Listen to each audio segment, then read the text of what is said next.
Hello, કેમ છો બધા? તો આજે છે world pancake day. Yes, pancake day. કદાચ તમે નામ સાંભળ્યું હોય કે જે આપણે દેશી ભાષામાં કહીએ તો આપણા પુડલા. તો આજે છોકરાઓને વર્લ્ડ પેનકેક ડે હતો એટલે પેનકેક ખાવી હતી. હું નોર્મલી પેનકેક બનાવતી હોઉં છું ઓટ્સમાંથી. બહુ ઇઝી છે, હેલ્ધી પણ છે. ઓટ્સ લેવાના, એમાં બનાના અને મિલ્ક એડ કરવાનું, બેકિંગ પાવડર થોડો એડ કરવાનો, બધાને ક્રશ કરી લેવાનું એક સાથે જ. બેટર રેડી થઈ જાય. અને બેટરથી આપણે જેમ ઢોસા કે પુડલા બનાવીએ એ રીતે સેમ વે પેનકેક બનાવવાની. તો એ પેનકેક પહેલાં પણ રેસીપી શેર કરેલી જ છે, પણ આજે બનવાની છે આપણી દેશી પેનકેક. હા, તો એટલે કે દેશી પુડલા બનવાના છે. તો એના માટે મેં ગળા પુડલા બનાવીશું આપણે, જે અમારી બાજુ તો બહુ બનાવે એકચ્યુઅલી ગળા પુડલા, જે ખાલી 2 વસ્તુથી જ બનતા હોય છે એકચ્યુઅલી, ગોળ અને ઘઉંનો લોટ, અને એમાં પાણી નાખીને બેટર રેડી કરવાનું, એના પુડલા બનાવવાના. એ પુડલા ખરેખર સરસ લાગે. અને આજે એ ગળા પુડલા બનવાના છે. તો આપણે સૌથી પહેલાં ગોળ અડધો કપ જેટલો લઈ લીધો છે. એમાં પાણી થોડું એડ કરીને એને ઓગાળવાનો છે. પાણી ગોળ ઓગળી જાય ત્યાં સુધી એને ગરમ કરવાનું છે. અને બીજી બાજુ આપણે બનાવીશું બેસનના ચીલા. તો બેસનના ચીલા આપણે આ સ્પિનચ લઈ લીધી છે. સ્પિનચ અને આપણો સ્પાઇસીસ એડ કરીશું અને એના પુડલા પણ બનાવીશું. તો આજે બનવાની છે દેશી પેનકેક, અને છોકરાઓ માટે બનશે જે નોર્મલ પેનકેક એ લોકોને ભાવે છે. તો આજે બનાવીશ, હું શેર કરીશ આ 2 રેસીપી. તો ચલો જલ્દીથી જોઈ લઈએ કે હું કઈ રીતે બનાવું છું ગળા પુડલા અને બેસનના ચીલા. અગાઉ મેં કરેલી જ છે શેર, પણ આજે એમ થયું તમારી સાથે શેર કરી લો. અને તમે પેનકેક ડેમાં કેવી પેનકેક બનાવી હતી એ પણ મને જણાવજો કમેન્ટમાં. તો મેં આ ગોળ લઈ લીધો છે અને પાણી થોડું એડ કર્યું છે. આપણે ઓગળે ત્યાં સુધી એને થવા દેવાનું છે, અને આપણે આને છેલ્લે ગળી લેવાનું છે, કારણ કે ગોળમાં કંઈ ને કંઈ કચરો આવતો હોય છે એટલા માટે. તો આપણે આને ગોળ ઉકળે ત્યાં સુધી ઉકાળીશું.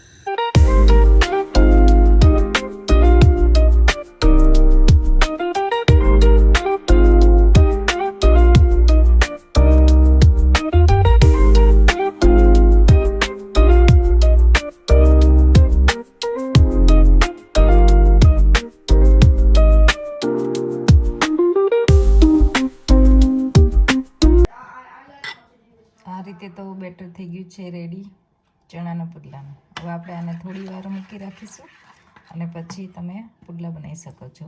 તમારી પાસે સ્પિનચ ન હોય તો મેથી પણ નાખી શકો છો, અથવા તો કસૂરી મેથી હોય તો કસૂરી મેથી, ગમે તે યુઝ તમે કરી શકો છો. તો આપણે આને થોડી વાર રેસ્ટ આપીશું. તો ગળા પુડલા બનાવવા માટે જો મેં કીધું હતું એમ ગોળ આપણે ઓગળી ગયો છે એકદમ સરસ, અને મેં નીચે ઉતારી લીધું છે.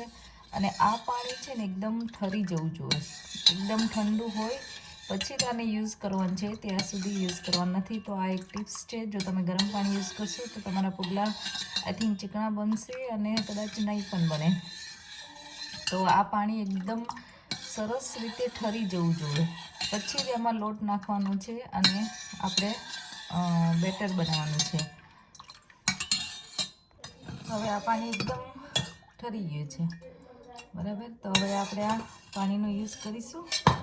તો મેં એક બાઉલ જેટલો, જે આપણે રોટલીનો લોટ લઈએ, રોટલી બનાવીએ એ જ લોટ લેવાનો છે, અને આમાં થોડી ઇલાયચી હું એડ કરીશ, કે ઇલાયચી પાવડર. એનાથી એકદમ સરસ ફ્લેવર આવે છે.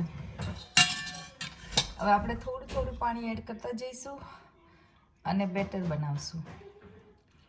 તો પહેલાં થોડું એડ કરીએ, મિક્સ કરીશું અને બનાવતા જઈશું.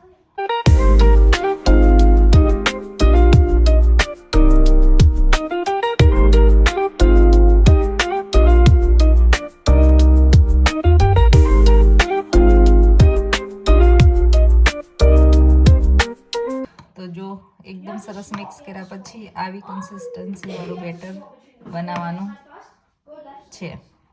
તો આ બેટર થઈ ગયું છે રેડી, અને આને 10-15 મિનિટ માટે આની રેસ્ટ આપવાનો, અને પછી આપણે પુડલા બનાવીશું.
આજે pancake કેમ પેનકેક આજે?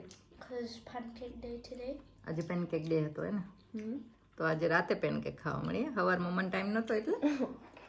તમારે બ્રેકફાસ્ટમાં ન ખાધી, અત્યારે ફ્રૂટ સાથે પેનકેક.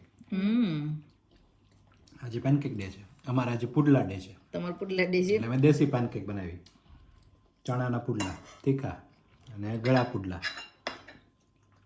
તો ગળા પુડલા અને તીખા પુડલા. તમને કયો પુડલો ભાવે વધારે? કોને? મને? એ તું કમેન્ટ કરવાવાળા જ પૂછે છે. કમેન્ટ કરવાવાળા કહે છે, પણ તમે તો કયો પહેલા. અચ્છા, મને ભાવે ગળો પુડલો ભાઈ. ગળો પુડલો ભાવે. જો સ્નેહુને ચાંદને ગળો પુડલો ભાવે ને. તો ચલો બધા જમવા. I got so much motherfucking already.